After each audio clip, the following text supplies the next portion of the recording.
गुर प्यारी साध संगत जी, राधा स्वामी। प्यारी साध संगत जी, आज की यह वाणी स्वामी जी महाराज की वाणी है। आज के इस सत्संग में स्वामी जी महाराज ने काल के बारे में विस्तार में बताया है। प्यारी साध संगत जी, सत्संग को अंत तक जरूर सुने। सत्संग के वचन।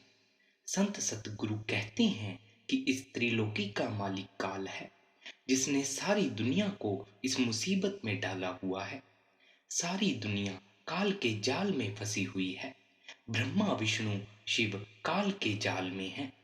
सारी दुनिया समझे बैठी है कि हमारा मालिक काल है। दयाल की किसी को खबर नहीं। जो इन्हें खाता है, ये उसी की पूजा करते हैं। हालांकि सभी संतों ने काल और दयाल के भेद को प्रकट किया है, मगर हालत यह है कि बहुत सारे लोगों को तो काल और दयाल का भेद ही मालूम नहीं। जो सतयुग, त्रेता और द्वापर के कानून साधन थे, वे अब कलयुग में अमल में लाते हैं। यह ठीक नहीं। क्यों? विचार करो और देखो। अव्वल तो हर 12 कोस पर अलग अलग इलाका होने से भाषा बदल जाती है। दूसरे, हर 20 साल बाद दुनिया की भाषा, दुनिया के कानून बदल जाते हैं। इसी तरह पहनावे का हाल है। जब हम छोटे थे, अंग्रेजों की औरतों को देखते थे। उनकी कमर पर बड़े बड़े घाघरे होते थे। लेकिन अब हालत और है। सिपाहियों जैसा लिबास है। न जाने कल क्या हालत होगी। यह तब्दीली आदि युगादि से चली आ रही है, मगर ताज्जुब है कि कलयुग में सतयुग, त्रेता और द्वापर के कानून अमल में लाए जाते हैं। हालांकि सतयुग में आदमी की उम्र लाख बरस की थी और 10,000 हाथियों की ताकत थी। त्रेता में घटकर 10वां हिस्सा यानी 10,000 साल की उम्र रह गई। द्वापर में घटकर 10वां हिस्सा यानी 1,000 साल की रह गई। अब कलयुग में घटकर 10वां हिस्सा यानी 100 बरस की रह गई है। लेकिन यह भी कोई कोई भोगता है, वरना कोई 50 साल, कोई 60 साल, कोई 70 साल जीता है। अब सतयुग में लाख साल की उम्र, कलयुग में 60 साल। फिर कलयुग में वे कानून किस तरह अमल में लाए जाएं? 60 साल में से पहले 20 साल तो आदमी को कोई खबर नहीं। बाकी रहे 40 साल, जिनमें से आधी रातें गई और आधे दिन गए। खैर, विद्या तो पहले 20 साल में पढ़ी गई, लेकिन बाकी उम्र में बाल बच्चे पैदा करना, उनकी परवरिश करना और कारोबार करना। फिर सतयुग के वक्त के कर्मकांड कब कर सकते हैं? कोई नहीं कर सकता। इसलिए कलयुग के जीवों के लिए सतयुग के कानून हरगिज मुनासिब नहीं है। कहते हैं दुनिया में 3 किस्म के आदमी हैं, मूर्ख, विद्वान और बीच के। जो मूर्ख हैं, विद्या से रहित हैं। वे क्या करते हैं कि रुपया कमाया और तीर्थों पर चल पड़े। जगह जगह नहाते रहे, पत्थरों की पूजा करते रहे, नदियों, पहाड़ों और तीर्थों की सैर की और कहा कि हम सारे पाप उतार आए हैं। जो विद्वान थे, ज्ञानी थे, आलिम फाजिल और महात्मा थे, ज्यों विद्या में पढ़े, सारी उम्र विद्या पढ़ने और पढ़ाने में ही खो दी। विद्या बुद्धि का विषय है। सारे विद्वान इस विषय ने मार लिए। बाकी जो बीच के थे, वे कभी उधर चले गए, कभी इधर चले गए। अगर विद्वानों का जोर पड़ गया तो उधर चले गए, अगर मूर्खों का जोर पड़ गया तो उनकी तरफ चले गए। तीर्थों पर जाकर देखो, मैं तो बहु तेरा देख आया हूं। सारे पत्थर ही पत्थर हैं या पानी है। न कोई सच्चा महात्मा है, न सच्चा सत्संग। पूछो तो कुछ भी पता नहीं। दुनिया अंधी है, माथे टेकती रहती है। विद्या पढ़कर लेक्चरर बन गए, कौमों की कौमों को, देशों के देशों को साथ लगा लिया। क्या बना? कुछ भी नहीं बना। कोई कहता है मैं देश की सेवा करता हूँ, कोई कहता है मैं कौम की सेवा करता हूँ, और कोई कहता है मैं मजहब की सेवा करता हूँ। सारी उम्र बीत गई पर मिला कुछ भी नहीं। एक कौम दूसरी कौम की दुश्मन है। आजकल लोग जब कोई उदाहरण देते हैं तो यूरोप का देते हैं। वहाँ क्या हाल है? अपनी कौम के लिए, अपनी बादशाही के लिए लाखों आदमी रोज मारते हैं। क्या यह अच्छा काम है? कोई नहीं। इसका मकसद क्या है? खुदगर्जी, यानी हमारी कौम की विजेता रहे। इसका नतीजा ये होता है कि हर जगह बर्बादी हो जाती है। क्यों? लाखों औरतें विधवा हो गई, करोड़ों बच्चे यतीम हो गए। इसी वजह से जब परमात्मा की दरगाह में हिसाब देना होगा तो लेखा देना पड़ेगा। यह सारी बड़े बड़े विद्वानों और वैज्ञानिकों की मेहरबानी है। उनकी बुद्धि में यही आता है कि दुनिया की तबाही के सामान इजाद करें। अगर हम उन्हें बड़े कसाई कह दें तो कोई पाप नहीं। जैसा कि पहले बयान किया है, जो बीच के लोग हैं उन्होंने जो पलड़ा भारी देखा उधर चले गए। असली रास्ता आदमी के अंदर है, मगर काल ने बाहर ही बाहर किसी को जप में लगा दिया, किसी को तप में लगा दिया। कोई किलों पर सोता है, कोई सोता ही नहीं। कोई पानी में खड़ा रहता है, कोई धुनी लगाकर बैठा है। चार अग्नियां चारों तरफ, पांचवा सूरज पांच अग्नियों में सड़ रहा है। उससे जाकर पूछो, भले मानस, तेरे अंदर पांच अग्नियां हैं, काम, क्रोध, लोभ, मोह और अहंकार, जिनमें सारा संसार सड़ रहा है। पहले उनसे बचने का इलाज तो कर। सारी दुनिया भूली हुई है, सीधे रास्ते कोई नहीं चलता। इसी तरह 21-21 दिन व्रत रखने वालों का हाल देखो। एक आदमी का जिक्र है, उसका प्रण था कि वह दिए में तेल भरकर पाठ शुरू करता था। जब तेल खत्म होता तब रोटी खाता। घर में नई बहू आई थी, उसको पता नहीं था। जब दिया बुझने लगा तो उसने और तेल डालकर दिया भर दिया ताकि पाठ में विघ्न न पड़े। अब उधर भूख लगी हुई है, गला सूख रहा है, मगर दिया तेल से भरा हुआ है। इसी तरह जब तेल फिर खत्म होने लगा उसने फिर भर दिया। आखिर वह आदमी भूख से व्याकुल हो गया। यह हालत है पाठ करने वालों की। सो दुनिया ऐसी ऐसी रस्मों में पड़ी हुई है। कोई सिद्ध बना बैठा है, कोई नाथ है, कोई कुछ बना बैठा है तो कोई कुछ और बना बैठा है। लेकिन जब खोज करो तो सबकी हालत ऐसी ही है। यह सारा काल का धोखा है। तमाम दुनिया काल के जाल में फंसी हुई है। देखो काल का कितना धोखा है। किसी को हाथों से बहा देता है, किसी को पैरों से, ताकि कोई अंदर ना चला जाए। वाल्मीकि ने रामचंद्र जी के पैदा होने से 10,000 वर्ष पहले रामायण बनाकर सारा हल लिख दिया कि अंदर राम है, अंदर सीता है, अंदर ही सब कुछ है। काल भगवान ने देखा कि उसने तो पर्दा फाड़ दिया, बाहर राम और सीता बना दिए ताकि न कोई अंदर जाए न मालिक से मिले, सारे बाहर ही बाहर रह जाएं। काल भगवान ने सारी दुनिया को बाहर ही बाहर बुलाए रखा है, अंदर किसी को न जाने दिया। किसी को पत्थरों में, किसी को पानी में, किसी को मंदिरों में, किसी को मस्जिदों में, किसी को विषय विकारों में और दूसरे बुरे कामों में। किसी को कहीं उलझाया हुआ है, किसी को कहीं और उलझाया हुआ है ताकि कोई अंदर ना जाए। अगर किसी ऋषि मुनि ने अंदर जाने की कोशिश की तो रास्ते में ही रोक लिया। अंदर जाकर देखो, सभी राह में रुके बैठे हैं। किसी को रिद्धियां सिद्धियां शक्तियां देकर बहला लिया, किसी को स्वर्ग की तृष्णा लगा दी, किसी को बैकुंठ की, किसी को औरतों की, कोई ना कोई विषय विकार लगाकर मार दिया।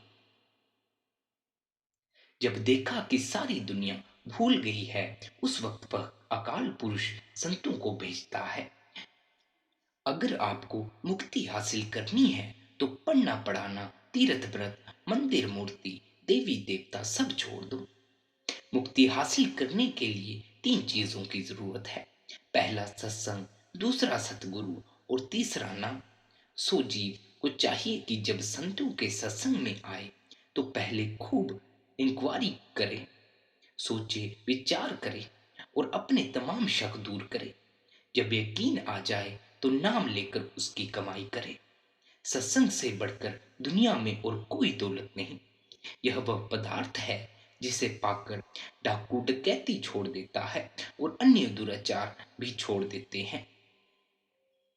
मुक्ति के लिए कुछ बाहर से लाने की जरूरत नहीं, सिर्फ 3 चीजों की जरूरत है: सिमरन, ध्यान और भजन। यानी सिमरन के जरिए रूह को इकट्ठा करना है, ध्यान के जरिए ठहराना और धुन को पकड़कर मालिक के देश पहुंचना है। हिंदू होकर जाओ, मुसलमान होकर जाओ, सिख होकर जाओ या किसी और मजहब के, संतों का उपदेश सबके लिए एक ही है। कलयुग में मुक्ति के 3 ही साधन हैं और वे आदमी के अंदर हैं।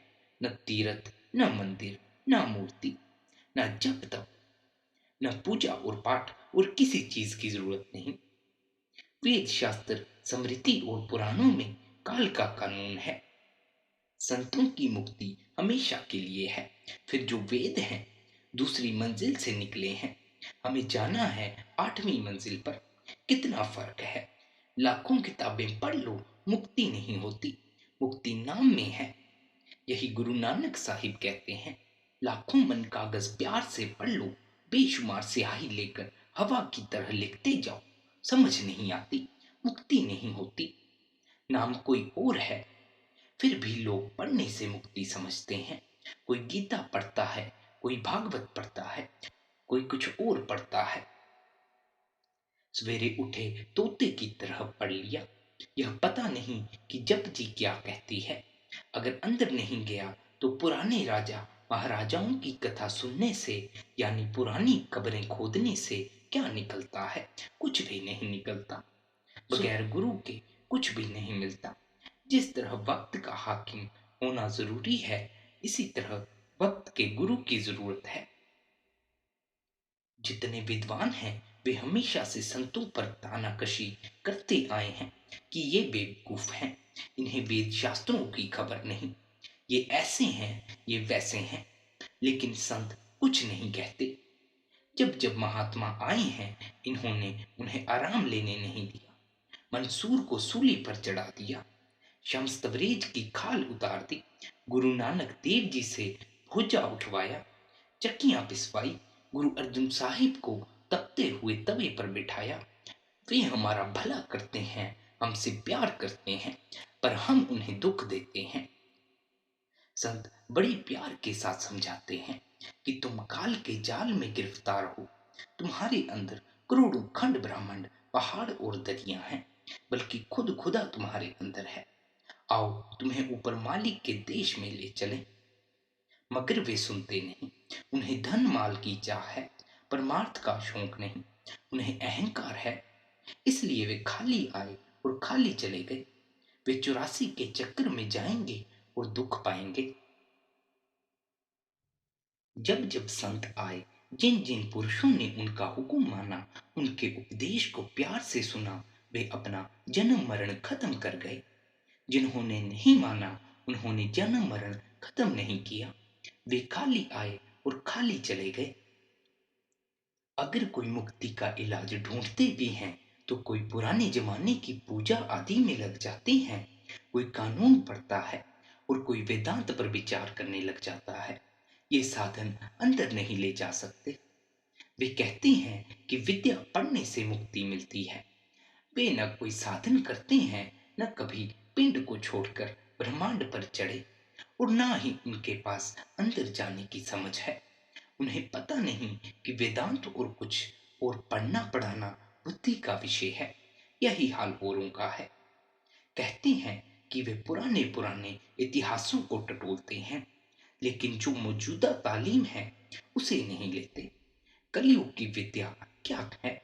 नाम जपना, अंदर पर्दा खोलना, यही कलयुग की विद्या है। जीते जी मालिक से मिलना, यही नहीं करते, इसीलिए उनकी मुक्ति नहीं होती। इस युग की तालीम दीनता, गरीबी और गुरु भक्ति है। जब आप संतों के पास जाओ, वे क्या तालीम देते हैं? वे कहते हैं कि सबसे प्रेम प्यार करो। संत सारे जहान को अपना समझते हैं।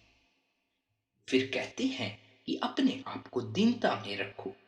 यह कहे कि मैं सबसे नीच हूँ, नायक हूँ। इससे मन निर्मल हो जाएगा और गुरु भक्ति करो। गुरु भक्ति का अर्थ है कि किसी महात्मा के सत्संग में जाकर अपने तमाम शक दूर करना और फिर मालिक से मिलने की राह पूछना।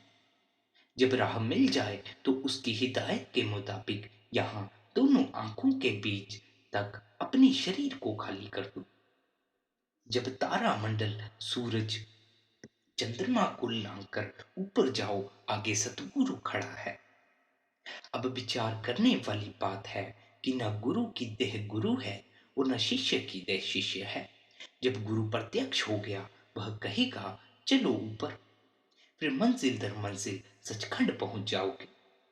जब यह हालत हो जाए, फिर गुरु हर वक्त साथ होता है। आप अमेरिका जाओ, सतगुरु साथ है। आप किसी और देश चले जाओ, सतगुरु हमेशा आपके साथ है।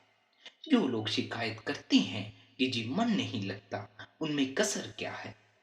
उनकी गुरु भक्ति मुकम्मल नहीं है, नाम भक्ति मुकम्मल नहीं है। संतों की तालीम की पहली सीढ़ी है गुरु भक्ति यानी दीनता। अपने आप को सबसे नीचा समझना, हृदय शांत रखना और गुरु के साथ प्रेम प्यार करना। जब यह एकाग्र होकर आंखों के पीछे आ गया, इसके लिए यह जहां गायब हो गया। इस जहान के सारे झगड़े झंझट खत्म हो गए। जब ऊपर चढ़ा तो तारे, सूरज, चंद्रमा नजर आए और ऊपर चढ़ा तो ये सब नीचे रह गए। यहां तक सिमरन का कोर्स है। आगे सिमरन नहीं ले जा सकता, आगे शब्द है। इसका नाम गुरु भक्ति है। जब गुरु भक्ति मुकम्मल हो जाए, तब रूह शब्द को पकड़ने के काबिल हो जाती है। जब प्यार और दीनता के साथ रूह शब्द के साथ जुड़ गई, तब आगे हर मंजिल पर गुरु साथ है। जब गुरु साथ है, फिर कैसा डर है? कहते हैं शब्द का निशान पकड़कर रूह को रूहानी मंडलों पर ले जाकर दर्जा ब दर्जा सचखंड पहुंच जाओ। जिस पल आपकी वृत्ति अंतर्मुख हुई, सूरज जरूर अंदर जाएगी। पहले तुरिया पद आएगा, यहां से पहला शब्द शुरू होता है। हर एक इंसान के अंदर 5 शब्द हैं, 5 ही स्थान हैं। आप पहले शब्द को पकड़कर दूसरे स्थान पर, दूसरे शब्द को पकड़कर तीसरे स्थान पर, तीसरे शब्द को पकड़कर चौथे स्थान पर और चौथे शब्द को पकड़कर 5वें स्थान पर पहुंच जाओ। वहां सदा के लिए मुक्ति है। जो यह तरीका है, यह सनातन है। सनातन का अर्थ है जो आदि युगादि से है। यह रास्ता केवल संतों के पास है, ऋषि मुनियों के पास नहीं। यह नहीं कि संत हिंदुओं में ही हैं, बल्कि मुसलमानों में भी हैं। जो सचखंड पहुंच गया, वह संत है। शम्स तबरेज, मौलाना रूम, ख्वाजा हाफिज, दादू जी, पलटू जी, गुरु नानक साहिब, कबीर साहिब, तुलसी साहिब और स्वामी जी का रास्ता 5 शब्द का है। जितने महात्मा दूरधाम गए, उनका रास्ता 5 शब्द का था। जितने जाएंगे, उनका भी 5 शब्द का होगा। संत मत कोई मजहब नहीं। यहाँ न स्त्री का लिहाज है, न पुरुष का लिहाज है। हिंदू हो या मुसलमान, सिख हो या ईसाई, या कोई और मजहब हो, शब्द की कमाई करते हुए दर्जा ब दर्जा सचखंड पहुंच जाओ। मुसलमान फकीर उसे मकामे हक कहते हैं। यह संतों की गति है। जो वहां पहुंच जाए, वह संत है। वहां इंसान तअल्लुक में रहता हुआ ला तअल्लुक हो जाता है। यह अरे गैरों का काम नहीं, किसी बिरले का काम है। अब क्योंकि संतों की तालीम जो कि मालिक से मिलाप करती है, गुरु से हासिल होती है, इसलिए कहते हैं कि सबसे पहले गुरु के पास जाओ और पूरी खोज करो। जितने शक और संदेह हैं, दूर कर लो। फिर सारा कर्म धर्म छोड़कर नाम लेकर उसकी कमाई करो। आगे ले जाने वाला गुरु है। कहते हैं अंदर गुरु को प्रत्यक्ष कर लो, उसके साथ बातचीत करो और अपनी रूह को खंडों ब्रह्मांडों पर ले जाओ। इतना प्यार करो जितना जकूर का चंद्रमा के साथ है। जकूर एक पक्षी होता है। जब चंद्रमा निकलता है, वह अपना सारा ध्यान उसमें लगा देता है। ज्यों ज्यों चंद्रमा ऊंचा होता जाता है, त्यों त्यों चकोर भी अपनी गर्दन ऊंची करता जाता है। जब चंद्रमा पश्चिम की तरफ जाता है तो वह इतना भरोसा नहीं करता कि फेर कर गर्दन मोड़ ले, बल्कि बराबर गर्दन झुकाता चला जाता है। गर्दन पूंछ के साथ लग जाती है, पर वह चंद्रमा का ध्यान नहीं छोड़ता। इसी तरह शिष्य का सतगुरु के साथ प्यार होना चाहिए। शिष्य गुरु के हुक्म के बगैर कोई काम ना करे। गुरु को कोई गर्ज नहीं, वह बेगर्ज है। वह जो हुक्म देता है शिष्य के फायदे के लिए देता है, परोपकार के लिए देता है। अब यह जो सत्संग घर बना हुआ है और गुरु का लंगर है, शिष्यों के लिए है, लोगों के लिए है, गुरु के लिए नहीं। संत आप चाहे खेती करें, चाहे दुकानदारी करें, चाहे नौकरी करें, चाहे कुछ और करें, लेकिन वे शिष्यों पर बोझ नहीं डालते। वे अपना सारा वक्त शिष्यों के लिए खर्च कर देते हैं। जब तक चकोर और चंद्रमा जैसी प्रीत न हो, तब तक इसे चाहिए कि अपने हृदय में गुरु का प्रेम, गुरु का प्यार पैदा करने की कोशिश करे, गुरु का हुक्म माने और नाम की कमाई करे। अब हृदय में गुरु की प्रीत आना कोई आसान बात नहीं, क्योंकि हम पर जन्मों जन्मों से पापों की मैल चढ़ी हुई है। हमारा हृदय मैला हो चुका है। जो पापी हैं उन्हें मालिक का प्यार, भजन और सिमरन भाता ही नहीं। जिस तरह मक्खी चंदन और खुशबू पर नहीं बैठती, मैले पर सारा दिन भिन भिन करती रहती है, इसी तरह पापियों को सारा दिन दुनिया की बातों में लगाए रखो, लगे रहेंगे। अगर नाम की तरफ, भजन सिमरन की तरफ आने को कहोगे तो नहीं आएंगे।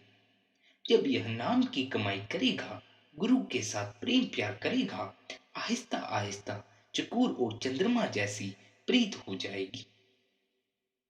जब गुरु भक्ति मुकम्मल हो जाएगी, सारे शरीर की चेतन सत्ता खींचकर ऊपर आ जाएगी।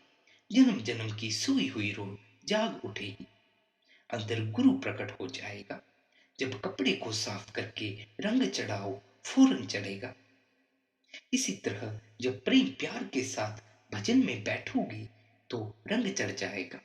अगर गुरु भक्ति नहीं, प्रेम नहीं, श्रद्धा और विश्वास नहीं, तो चाहे सारी उम्र बैठे रहो, कुछ नहीं बनता। जब तक गुरु भक्ति मुकम्मल नहीं हुई, अंदर गुरु को प्रकट नहीं किया, तो फिर इसे खींचेगा कौन? जिस द्वार पर दाता दान देता है, उस द्वार पर जाओ तो कुछ मिलेगा। वह अंदर है, हम आंखों से बाहर बैठे हुए हैं। जब अंदर जाएंगे तो मिल जाएगा। यहां तो वह आएगा ही नहीं। अगर अंदर नहीं जाए तो मिलेगा कैसे? जो कुछ मिलता है गुरु द्वारे, यानी गुरु के दरवाजे पर जाकर मिलता है। जब यह सारा शरीर सुन्न करके, यानी तारामंडल, सूरज चंद्रमा को पार करके ऊपर जाएगा तो मिलेगा। अगर यह देह में बैठकर सिर्फ बातें करे तो कुछ फायदा नहीं। देह तो भ्रम है जिसमें दुनिया पड़ी हुई है। जब यह मेहनत करके गुरु के दरबार, अष्टदल, कवल में पहुंचेगा, वह खींचने के लिए तैयार है। जब यह वहां पहुंचे ही, नहीं तो वह क्या ही करेगा। कहते हैं जब तक यह गुरुमुख नहीं बनता, गुरु का आशिक नहीं बनता, रूह नहीं चढ़ती, न आकाश का पर्दा फटता है। यह तो गुरु की निंदा करता है, फिर नाम की लज्जत किस तरह आएगी?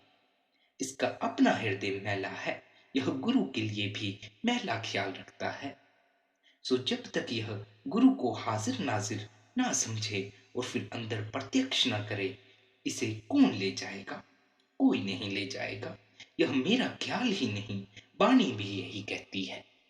गुरु नानक साहिब कहते हैं, जो गुरु का हुक्म है वही वेद है, वही नाद है, वही गुरुबानी है। शिष्य का जब गुरु के साथ मुकम्मल प्यार हो जाएगा, तब अंदर पर्दा खुलेगा, रूह ऊपर जाएगी, नहीं तो नहीं जाएगी। मगर यह कहता है कि बातों से ही पर्दा खुल जाए, यह तो हो नहीं सकता। अब कहते हैं, भाई जो कुछ कहने का हक था वह हमने कह दिया, आगे चाहे मान ना मान तेरी मर्जी। कहते हैं यह गुरुमुखों की आरती है, गुरुमुखों का कानून है। जो गुरुमुख बनेगा वह अंदर जाएगा। कहते हैं गुरु की भक्ति करने से मालिक मिलता है। इसलिए तुम गुरु की भक्ति करो। दुनिया में अगर कोई मुक्ति देने वाली भक्ति है तो गुरु भक्ति है। बाकी जितनी भक्तियां हैं सभी नाकामयाब हैं। आंखों में गुरु का स्वरूप ठहराओ, कानों में गुरु का शब्द सुनो और हृदय में उनका रूप धारण करो। जब तीनों निर्मल हो गए तब गुरु का स्वरूप खुद ब खुद प्रकट हो जाएगा। स्वामी जी महाराज इस सारे शब्द में गुरु भक्ति को प्रामाणिक बताते हैं। सो हमें भी चाहिए कि गुरु भक्ति को सबसे प्रमुख रखें। राधा स्वामी जी।